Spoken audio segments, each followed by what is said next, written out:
Meron na naman tayong bagong balitang pag-uusapan mga kapatid. Sabi rito, handa na daw ang Taiwan kung sakaling lusubin sila ng China. Naglaan pa sila ng $31.1 billion bilang defense budget. Pag-usapan natin to mga kapatid, panoorin natin itong balita mula rito sa GMA, unang balita. I'm just a young nigga chillin' on it. First time I seen ice was a Naglaan ang Taiwan ng malaking bahagi ng kanilang pondo para sa depensa bilang paghahanda sa posibleng pag-atake raw ng China. Tignan nyo mga tol, napakaliit na bansa, isla nga lang yan pero napakalaki ng pondo nila para sa depensa. Kamusta naman yun dito sa Pilipinas? Nanindigan naman si Pangulong Bongbong Marcos na hindi gusto ng Pilipinas na madamay sa gulo. Wala naman din sigurong may gusto, di ba? Kay ikaw, kay ako, wala talagang may gusto mga tol. Kahit pinklawan ka, kahit DDS ka, kahit na loyalist ka, hindi mo naman siguro gusto na nagtatatakbo tayo kapag may naririnig tayong mga ugong ng sirena. Kung merong sirena dito sa Pilipinas na bilang babala na may lumilipad na missile sa ating ibabaw, di ba? Katulad nung nangyayari sa ibang bansa sa Middle East. Nagtatakbuhan sila doon sa mga bomb shelter nila. Ang problema, may bomb shelter ba tayo rito? Wala, di ba? So sinong Pilipino ang gugustuhin na madamay sa mga ganyang kaguluhan? Lalo't libo-libong Pilipino ang nasa Taiwan. May unang balita si June Veneracion. Kabilang ang High Mobility Artillery Rocket System ng Amerika sa mga paparating na armas na binili ng Taiwan. May mga dinevelop na rin itong sariling missile na kaya umunong umabot ang China. Bansang inaangkin ng isla bilang bahagi ng kanilang teritoryo. Ngayong taon, $31.1 billion. Laki, no? Ang inilaan ng gobyerno ng Taiwan para sa defense spending. Minsan nakakainggit din yung ganyan Alam nyo, ang Pilipinas hindi mahirap. Billion, trillion pa nga yung umabot doon sa mga flood control project na ninakaw mga kapatid Kaya ngayon tatanungin nyo ako, DDS ka, loyalist ka, pinklawan, wala Sino papanigan ko sa mga yan pareho-pareho silang may mga issue ng nakawan. May mga bank transaction, di ba? Tapos may mga mali-maletang issue. May mga nagko-comment pa nga siguro nabigyan na to ng maleta. Nako, sana nga magdilang anghel kayo. Ang pinakamalaking budget sa kanilang kasaysayan. It's giving me the impression that yes, you're hoping for peace, but are you preparing for war? 轻易的来发动对台湾的侵略战争。 Yes, we are prepared. The initial weapons I mentioned, these are for deterring effect. We want to increase the cost for China to start a military conflict. Kapag nauwi sa gera, alam ng Taiwan na mistulang David versus Goliath ang laban nila sa China. Hindi lang David versus Goliath, no? Pero umaasa sila na hindi sila nag-iisa sa laban dahil nandyan nila ang mga kaalyado nila gaya ng Amerika. Of course, we will invest our weaponry, even our ammo stockpile. We will try the best to prepare the potential invasion. We cannot just wait for its occurrence. We have to prepare during peacetime. Tama.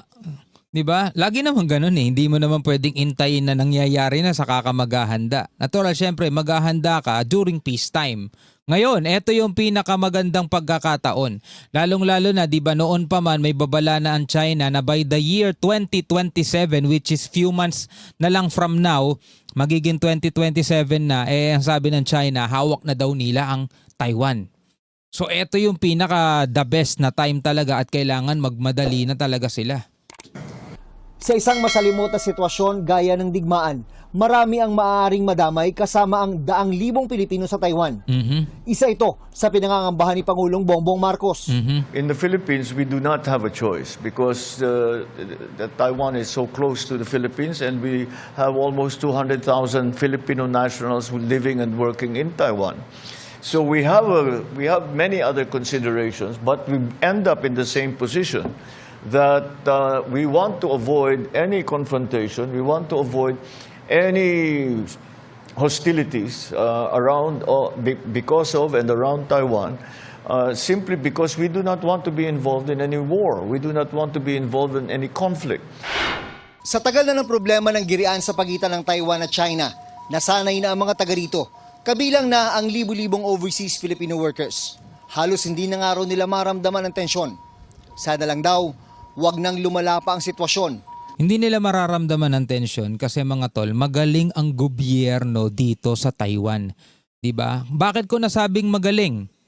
Kasi mga kapatid, tignan mo magkakaroon ba tayo ng OFW doon kung hindi magaling yung gobyerno doon? Biruin mo mga kapatid, galing sa malaking bansa tulad ng Pilipinas, magtatrabaho sa isang maliit na isla. Ibig sabihin mas maunlad yung bansa nila kaysa sa atin. Kaya nga nandoon yung mga OFW, siguro mas maganda benepisyo, mas maganda ang trabaho, mas maganda ang mabuhay doon, di ba? Mas maganda yung mga kapaligiran. Magaling yung gobyerno doon, kaya hindi nila nararamdaman ng tensyon. Pero once mga tol, na pumutok talaga ang gera na yan, doon nila mararamdaman yun. Siyempre, nandoon na liparan ng mga missile, ugong ng mga sirena, na kailangan magtago na, magtakbuhan, kung saan pwedeng safe na lugar. Na sana no, wag mangyari at wag nawang itulot ng Panginoon na mangyari yung mga bagay na ganyan. Pero siyempre, kalooban niya pa rin ang masusunod. Tuloy natin. Dahil ang nakataya dito ay kanilang kaligtasan at kabuhayan. Siguro may onte, like hearing people tell it to me directly, pero like in terms of yung surroundings ko, I think I couldn't also like feel the tension. And magaling din siguro yung disiplina din ng mga tao doon at hindi siguro masyadong nagkakaroon. Kasi dito sa Pilipinas, like yung nakikipag-usap pa lang tayo sa China, gera na agad yung pinantatakot ng ibang mga politiko rito. Siguro mga tol, walang ganun sa Taiwan. Unlike dito sa Pilipinas, pinangtatakot na agad yung gera. Pati yung ibang mga tao rito. Paano pag ginera tayo ng China? Paano pag ginera tayo ng ganyan? Paano pag sinakop tayo, di ba? Meron agad kumakalat na mga ganyang humors. Tapos dagdag mo pa yung mga nagpapakalat na mga fake news dito na lalong tumatakot sa mga tao. Doon siguro hindi, kontrolado nila at mas magaling sila mag-handle. Siguro yung mga tao disiplinado rin, kaya yung mga Pilipino doon, bagamat Pinoy sila, nadadamay na rin sila sa pagiging disiplinado. Kaya nga sabi ng babae, dahil siguro sa surroundings niya. Ang harassment na ginagawa ng China sa Taiwan Strait ay halos kapareho ng pambubuli na nararanasan ng Pilipinas sa West Philippine Sea. Malayo ba ng defense budget ng Pilipinas kumpara sa Taiwan? Tama, ang layo talaga, sobra. Naniniwala ang Mainland Affairs Council ng Taiwan na hindi ito basta-bastang magagalaw ng China. For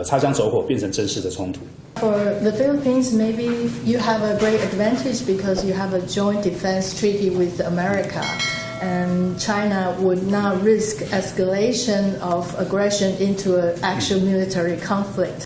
Mula Taipei.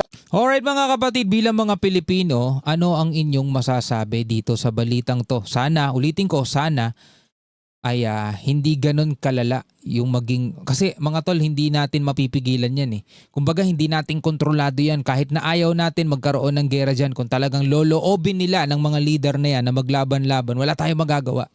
Manonood na lang tayo ng balita, no? Ano ang inyong masasabi tungkol dito? Comment na lamang kayo sa ibaba. Hanggang sa muli mga tol.